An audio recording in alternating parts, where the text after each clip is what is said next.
And we are back on Good Morning Kenya. I am Michael Migwe, and today we are talking about El-Nino preparedness for farmers. How prepared are we? What is the status of food security in the country as at now? And to help me with that conversation in studio, I'm joined by Julius Nyabicha, who is the program manager at Cereals Growers Association and a project manager at Farm Market Alliance. Bwana Julius, karibu. Thank you. Thank you, Michael. How are you feeling? Good. How is the month going about?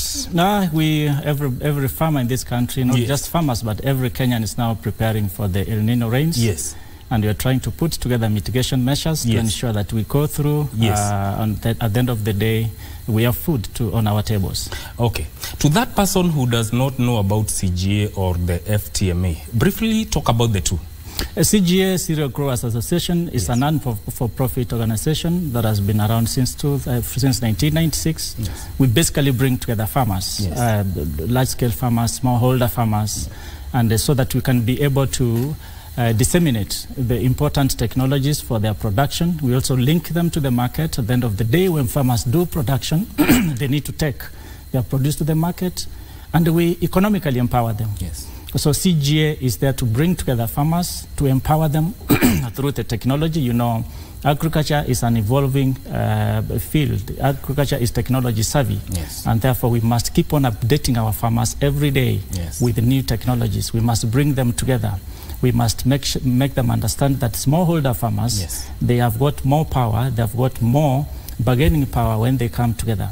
And we must also source for their markets. We must make sure that these farmers, once they do their production, they have the market, and ultimately they have money in their pockets. CGA is implementing a project that is backstopped by the World Food Program known as Farm to Market Alliance. Farm to Market Alliance is a very interesting project that is in 13 counties in this country.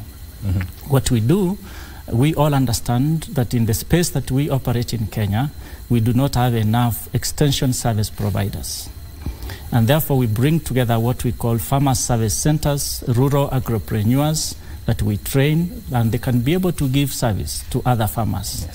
Through that, we also disseminate important technologies, most of them climate smart agriculture technologies, to these farmers to ensure that mechanization, for instance, is achieved, and all those technologies that mitigate against climate change are disseminated to the farmers. Once we do that, we also make sure that the farmers that do the production get their produce to the market safely and also with profit, because farmers are now agripreneurs. They're doing farming as a business. And finally, we are trying to put farmers together to ensure that they digitize their operations, because information is key. Most Kenyans, not just farmers, are suffering because of lack of information. And there is no better way to disseminate information than using the digital platforms. So we are doing what we call a farmer service center model. We are doing that through making sure that they have the right technologies. We link them to the market. At the end of the day, we try as much as possible to digitize so that they can have this information more affordably and more efficiently and more effectively. So that is, in a nutshell, that is Farm to Market Alliance, in a nutshell, and that is CGA. The Farm to Market Alliance, we are operating in 13 counties, in Migori, in Homa Bay, in Kisumu, in Busia, in Bungoma, Siaya. We are in Kakamega, we are in Elgeyo Marakwet, we are in Naroko, we are in Nakuru, we are in Nyandarua, in Meru, as well as in Tharaka Nithi, those 13 counties. And soon we are expanding to other counties, but our services are available to any other farmer in this country, because we always have what we call spillover effects. Now, let's talk about preparedness. What is the importance of preparedness to any farmer who is listening or watching this program right now? Any farmer must prepare. And sometimes we do not get optimum production. We do not get optimum benefits from our farming activities, from agribusiness activities, because of lack of preparedness.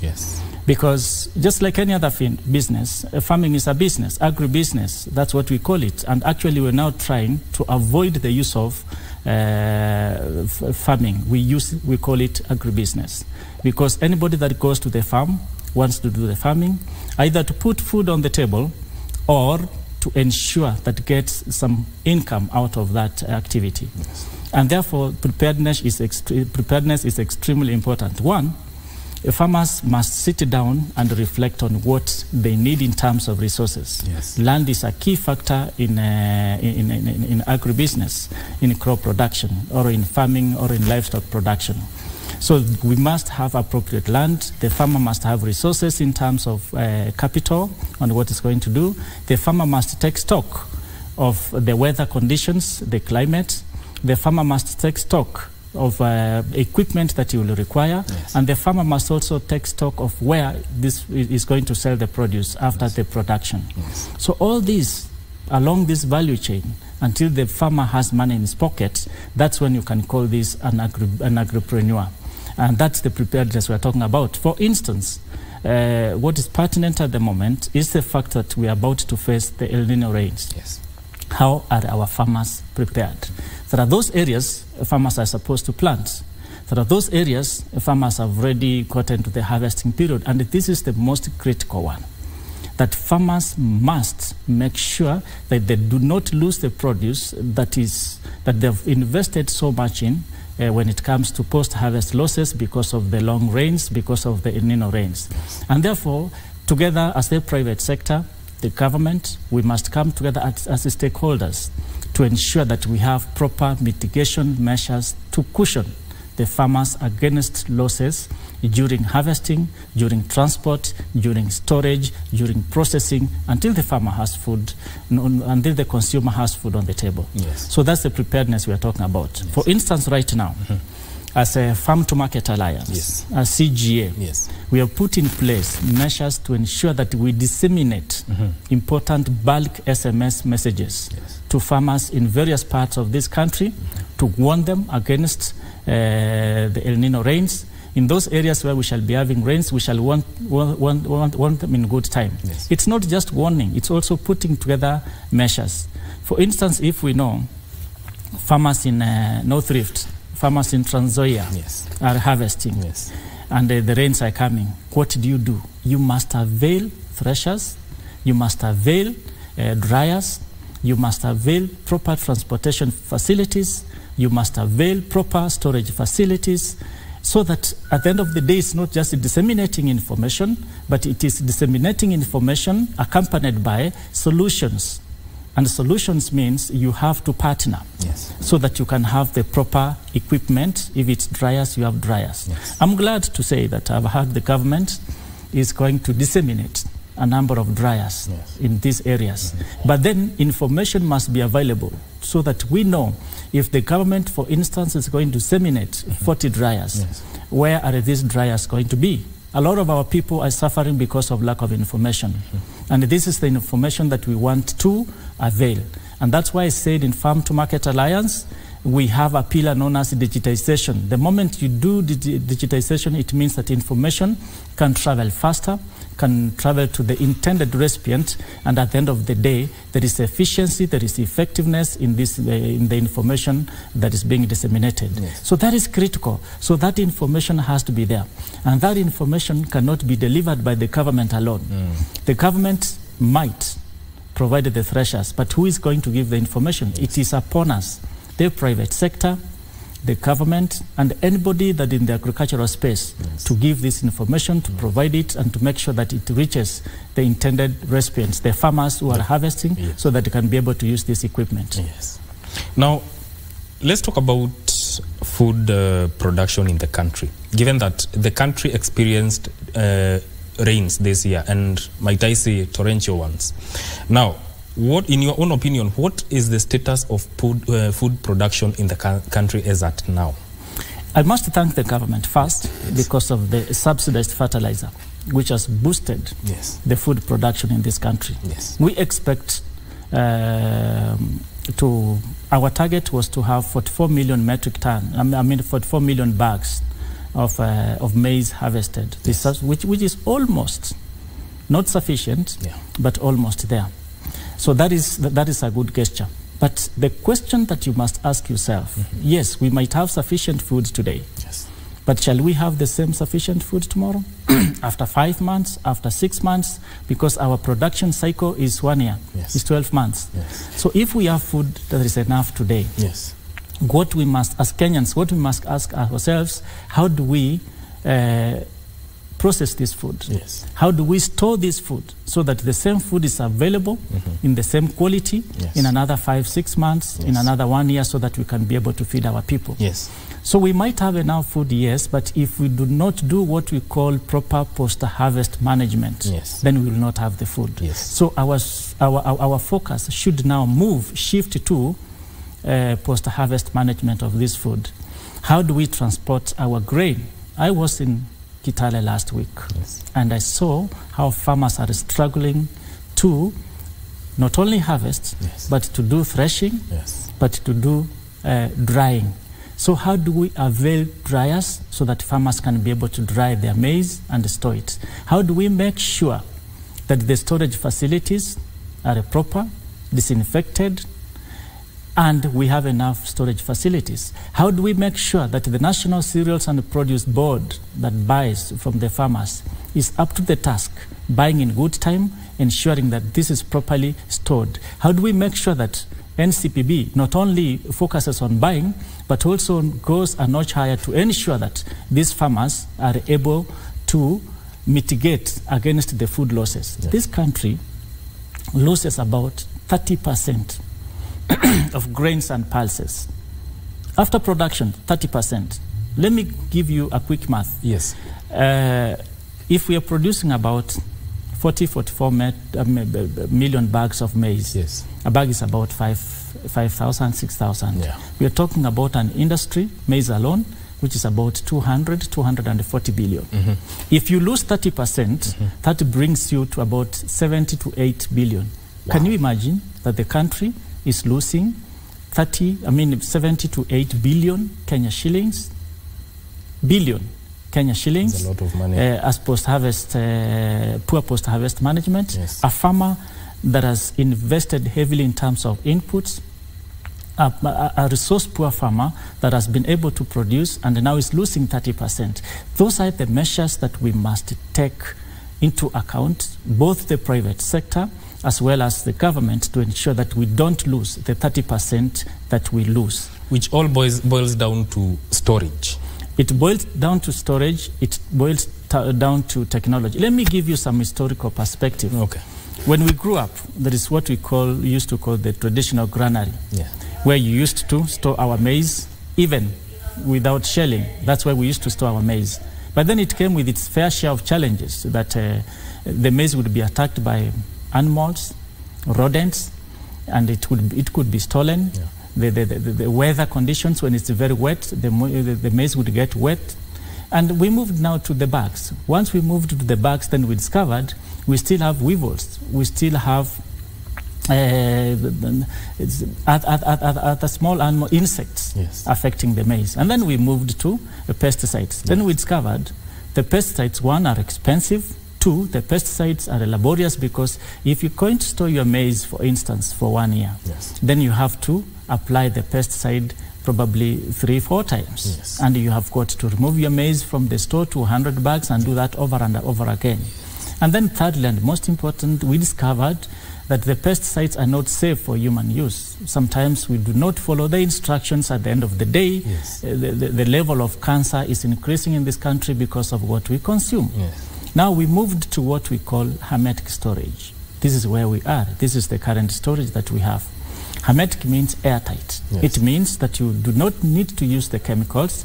You can have your maize in a bag that is airtight. Once it's inside there, there is no insect that can survive in an airtight condition. Yes. And therefore you can be able to store that. You can have it in plastic drums, you yes, can have it in metal silos, you can yes, have it in cocoons, you can have it in hermetic bags, which yes, are all over in this country. That's where we are. Yes. Unless our farmers understand that we have this technology and this is what is effective, how will they know and how will they be able to use some of these technologies?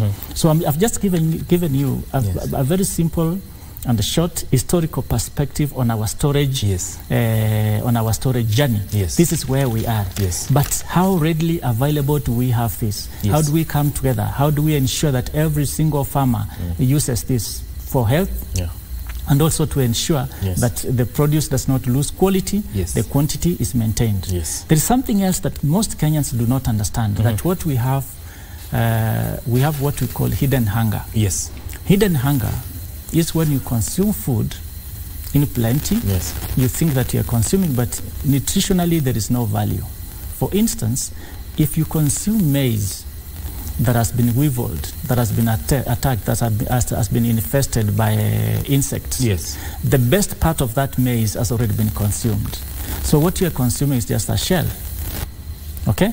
And then we have the worst that is hidden, known as aflatoxin. Aflatoxin, Aflatoxin is so serious because you cannot see aflatoxin with your eyes.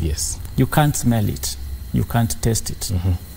So you must follow the procedure for you to avoid aflatoxin.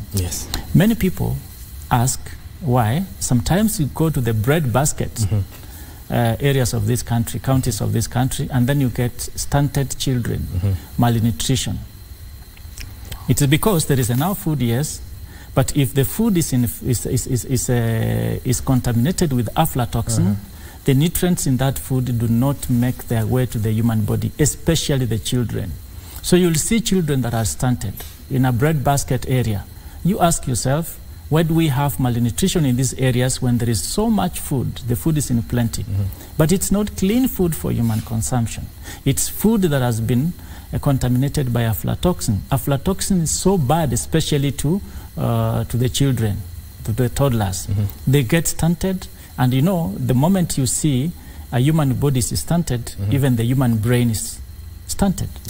So that's why we have this problem, and we must start having this conversation with the Kenyans and tell them, and it's disseminating this important information that this is indeed what we need to do. We have aflatoxin. So in terms of post-harvest losses, we have many losses. You lose in terms of weight, you lose in terms of nutrition, you lose in terms of quality, you lose in terms of commercial value, and you lose 100% when it is aflatoxin contaminated, because there's nothing you can do to that food. You cannot give it to animals because it will get back to you. You cannot probably use it for brewing beer. It still gets back to the human body. So you even incur an extra cost in disposing of, in destroying that food. That is how serious this situation is. Now, when you talk about El-Nino and preparedness, how can the government and farmers come together to ensure there is adequate and comprehensive preparations before the rain start pounding? Let me bring something to the fore that I've been thinking about. When you look at the Ministry of Health, that is what we call Community Health Volunteers, CHVs. Those are the last mile service providers. If you look at the Ministry for Interior, we have the Nyumba Kumi. When you come to the Ministry of Agriculture, Livestock and Fisheries Development, we need to have a deliberate conversation and start thinking on how we have the last mile service providers akin to the Nyumba Kumi, akin to the community health volunteers. Why do we say so? We say so because if you look at it critically, the extension service providers through the Department of Agriculture that's devolved to the counties, they do a wonderful job, but they are not enough. The counties where we operate in, we work with them very closely, but they are not enough. And that is the reason why Farm to Market Alliance as a project, we came up with a model we call the Farmers Service Centers, so that we can pick the lead farmers and not only turn them into opinion leaders and providing extension services to the farmers, but we can turn them to agripreneurs so that they can have multiple income streams. Today, if it's planting time, this Farmer Service Center is connecting the farmer to the right farm inputs. And through that is getting a commission from the farm input suppliers. When it comes to during harvesting time, the same farmer is now linking this the same farmer service center is now linking the farmers to the market. When it comes to production, the farmer service center is now linking to mechanization and technologies. Yes, we'll be talking more about that. Then do you think there is enough awareness on how farmers ought to prepare for the farming? Let's talk about farming preparedness, the practices. Is there enough awareness on the same? Yes, there are too many. Actually, we have got too many players in the agricultural sector. Yes. Besides the government, and we know that agriculture is now devolved. Besides the government, we have got so many interventions. Yes. We've got so many private sector players. Yes. What do we need to do in this country? Yes. We need to make a deliberate effort to bring together so that the government plays that role of regulating the sector, the agricultural sector. Yes. We need to know what NGO X is doing, what services are being provided through that NGO, so that we do not concentrate on one area and leaving the other areas unattended. Yes. We also need to have preparedness in terms of information, putting together information that is coherent. Yes. Because if I'm giving information from this quarter, another institution is giving information, we need to put this information together and give it as a package so that farmers receive information not from too many quarters. It could be limited information, but information that addresses almost all the aspects of agriculture. For instance, as we get to El-Nino rains, we are now tailor-making information messages. The message I send to Kisumu is not the same message I send to Nyandarua, because Kisumu could be harvesting, Nyandarua could be planting. Due to different weather patterns. Correct. Yes. And you know, sometimes some of the things that happen in this country, they leave you wondering. If you go to Kisumu and the Siaya, they produce rice. Believe me, 90% of that rice goes to Uganda. It goes to Uganda unprocessed before it's milled. So it's milled in Uganda. The Ugandan retain much of the byproducts. They sell the same rice back to Kenya with a profit. Why should we do? And the only investment that we require is probably a miller. We put a miller there, and we educate our farmers that the moment you add value, however small it is, you get something, you get a profit. So we should stop this. And then the government should make deliberate effort in terms of preparedness to ensure that our borders are not porous. If we do not have enough food in the country, there is no point of selling that food to another country. Yesterday I was listening to news and I saw some farmers say that the people buying the maize from their farms are not Kenyans. We'll come back to that point, but we are going to take a very short break. We'll be right back.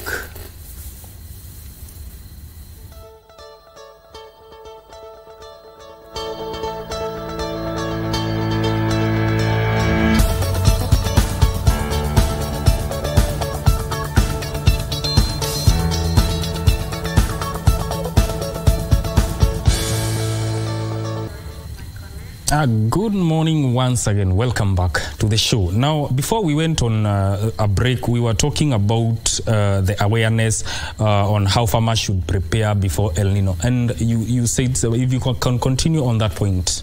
Yeah, the most important is that we need, from the Met Department, we already have information. When El-Nino starts, we shall have accurate and up-to-date information as to when it's going to rain where and how much that rainfall is going to be. And we also know how long El-Nino is going to take. What we must now start investing in is on information technology and how to disseminate this information. We have been tailor-making as CGA, as Farm to Market Alliance project. We already started disseminating information that we expect El-Nino rains, and therefore farmers should start preparing. Preparation in terms of those areas that farmers are now planting, they should prepare on what crop to plant. For instance, we know a crop like beans do not tolerate so much rainfall. And therefore, farmers should be aware that if it's beans, they should be able to wait probably towards the tail end of the El-Nino, and then they can do the planting. But we have other plants. We have got other crops that tolerate a lot of rain, and this is the time we should be doing it. If you're doing maybe planting tree crops, avocado and otherwise, fruit trees, this is the time that you should be happy and doing it.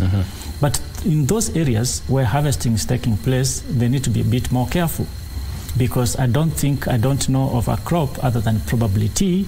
Most food crops, especially grains and pulses, are very sensitive when it comes to wet harvesting, and that calls for investment in technologies. I have already talked about dryers. Yes. The government has put aside some money, I know. Yes. And part of that money is going to dryers. Yes. If these dryers are going to be available, then we need to use information technology to understand where they will be. For instance, if you have a tool in a ward that's producing maize this week, the farmers should know so that they can take their maize for drying. Yes. If we move to another area, and this farmers should continue knowing that. Yes. So technology is going to be key, especially on threshing, drying, transportation, storage. That is going to be key. Even where we store the food that we have harvested, it should be a store that is well disinfected, that is clean, that is big enough, that can that is not leaking, because we shall have rains. This is the preparedness we are talking about. The first is information, the second is equipment, the third is to know what is happening at what time. Okay, that is key. That is important for us. If we do not have that kind of preparedness, then we lose it. And then finally, on that preparedness is on how do you bring the various stakeholders together. How do you bring the private sector together? How do you bring the farmers and their representatives together? How do you bring the government together? How do you coil message? How do you put together message that can be able to address all these issues, and maybe message that's universally agreed by all these stakeholders? That has actually brought me to my next question about, are there collaborations between CGA, FTA, and the government to enhance adequate preparations before El-Nino starts? Every county that we work, CGA works in 28 counties in this country. Farm to Market Alliance project that I manage works in 13 counties that I mentioned. Every single county where we work with the government. You cannot, the private sector is basically implementing the master plan for the government of the day.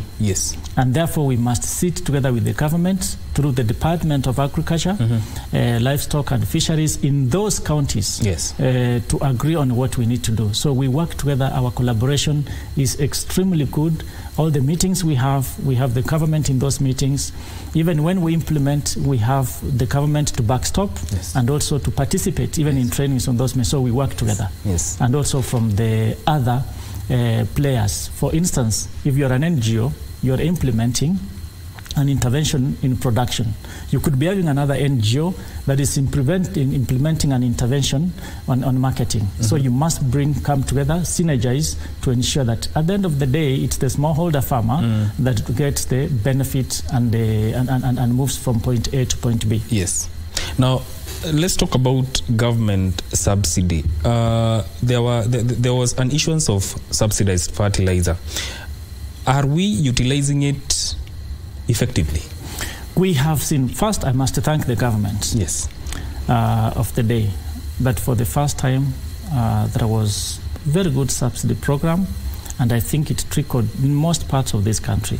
It can never be 100%, but in most parts of this country, the farmers felt it. They got the fertilizer, and that's why we have a good harvest this year.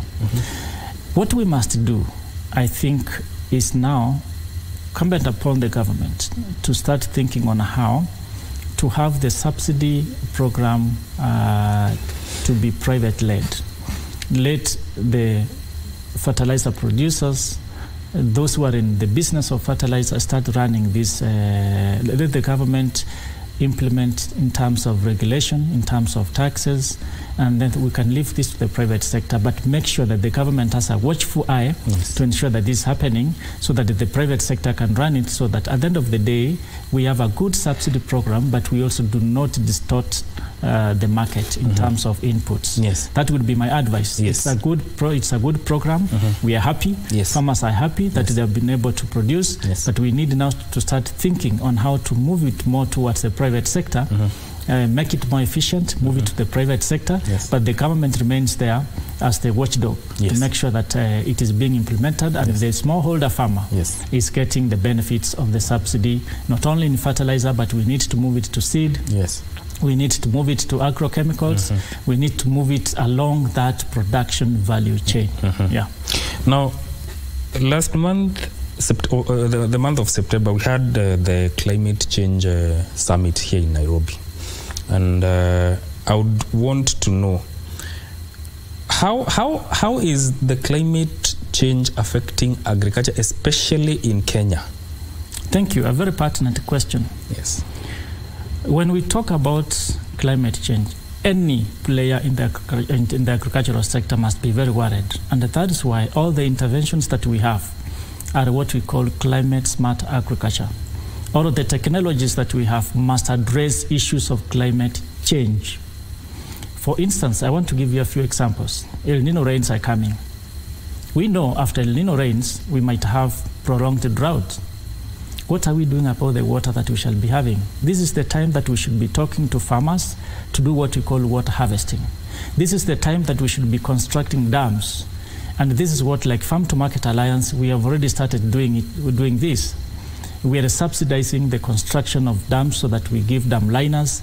A farmer gives 50%, we give 50%. After El Nino rains, the farmer has water that can last maybe another 6 months, so that farmer can be able to do irrigated agriculture.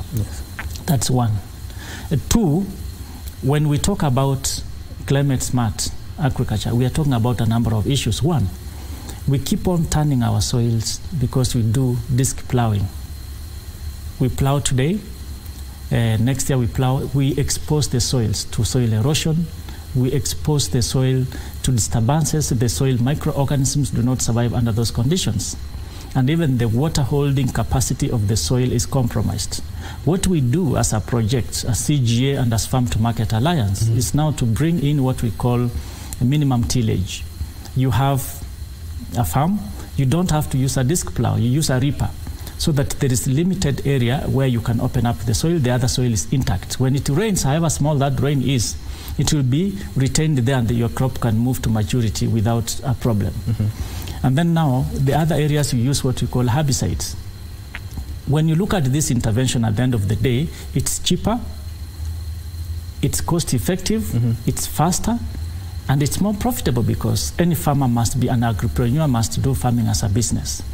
Two, we're now moving to mixed farming, where if a farmer is having a few enterprises in terms of crops, this farmer should also have a few enterprises in terms of livestock, because they play complementary roles. What we get in terms of manure from the animals goes to the farm. The remains from the farm, from the crops, go to the animals. We're also looking at diversification. If you look at a county where we operate in like Meru, Meru has very good diversification. Despite the fact that it does not have very good and reliable rainfall, they still are able to survive because of diversification of enterprises and the value chains. You have got this, you've got animals, you have got potatoes, you've got grains. That is where we want to move to. We are talking about agroforestry. Any farmer that is doing farming, we do not want to see tracts of plain land without a tree. We need farmers to start planting trees, like what is happening in Kisii, what is happening in Nyamira, what's happening in most parts of this country now who have started adopting. And if you look at those areas, there is sufficient rainfall because of the trees. We need to start now interrogating our systems. What do we plant? How do we even do the mixed farming in terms of crops? These are some of the interventions that we call climate smart agriculture. So climate is an important factor, and climate change is real. So it is us to adopt through technology to climate change so that we can be able to mitigate. Yes. And it was very pertinent for us to have the Africa Climate Summit in Nairobi. Yes. And I'm sure if we did not learn something, we ought to have learned something, and we must keep on learning something. Any intervention now, even in the government, is climate smart agriculture. And we can only do that through technology. We need to move to mechanization. And how do we do that? For instance, in Farm to Market Alliance, we've got what we call hubs. You might have one person owning a tractor in a village or even in a ward. But that tractor should be able, because you're talking about smallholder farmers, that tractor should be able to serve as many farmers, if not all, in that ward, in that village. Yes. You can only do that through a digital platform where there's somebody who can book and know, in this area we shall be having 100 acres ready to be reaped. Yes. The tractor can come and do that work, not the tractor coming to do reaping for only 1 acre. Yes. So that you can consolidate that, put it together, do aggregation of the land to be reaped, and then we have the tractor to do it. Yeah. You move to another area. These are simple digitization interventions that we can use to ensure that farmers in this country get the maximum from what we call mechanization, tools, mechanization, technologies in the country. Yes. Yeah. Before I let you go, there is something we need to talk about. It's involving youth. We are living in an information age, and the youth are everywhere, online, everywhere. They are doing everything. Now, how can we rope in the youth to engage in agriculture and more so agribusiness? Because most of them want to do something that makes money. And agriculture, to some of them, may not be so much of an option, probably because of what is involved. So how can the youth be roped into getting into farming? You've asked towards the tail end of this interview the most important question, the youth in agriculture. Yeah. Let me shock you that in Kenya, I think the average age of a farmer in Kenya is about 62. 62 years. Yes. That is worrying. Yeah. Agriculture is a science. Yeah. Agriculture is technology savvy. Yes. And therefore we need more youth to agriculture. Yes. What have we done as CGA? What have we done as a project, Farm to Market Alliance, in the 13 counties that I manage? Yes. Is to have a deliberate conversation with the youth, listen to them. Let us not ourselves that we know what the youth want. Let the youth tell us what they want. So we are, as a project, we're giving a voice to the youth.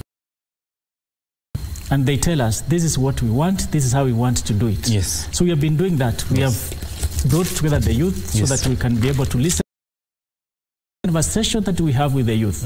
Now then we can be able to tailor-make interventions for them to get into agribusiness. But in a nutshell, one, the youth want something that is technology savvy. Yes. They want to work on a platform. They want something that's digitized. And that is why, as a project, we have a pillar known as digitization. Because the youth, they want to have a platform there where they can be able to see the price of inputs, the price of the produce that they want to sell. Yes. The youth wants technology to do today. Farmer that is holding. That's not what we want to see. We want a farmer that is on a tractor, doing precision, and on a combiner. What we want to see. We mechanize our agriculture. It becomes a tall order for you to, unless we digitize our agriculture, in order for you to have the youth. Something else that we must do is to look at the crops that the value chain, are a bit impatient. Yes, if you want to tell a youth to grow sugarcane and wait for something that is not workable, to think something like horticulture. Yes. Like high iron beans that we promote as a project. Yes. You plant today in some areas, 75 days you've done. Can be patient for those 75 days. Cycle is done, money in the pocket. And short-term agribusiness practices. That's where we need to start from. Because at the end of the day, if you discover that the youth is impatient, yes, and they need something, a quick fix, yes, get the quick fix. From there, they will learn and they will step into what we call fixes. Yeah. But mechanization, yes, and then short value, yes, processing, conversation, need to sit, listen to them. Yes. Through some of this. Like now we have a program where we are going to teach the youth on a proposal how to do business plans, to loans from the bank. They can be able to do a proposal loan from the bank, because one of the in the youth is financing. They do not have want to give land to them. You listen to them, and you can now be able to address issues to do with the youth. And the move of having an farmer in Kenya at 62, probably we move it to 50, and ultimately Just for gracing our show. We are very grateful for your insight. There you have it. We have been talking program manager and also the project to market. That caps the discussion on Good Morning Kenya.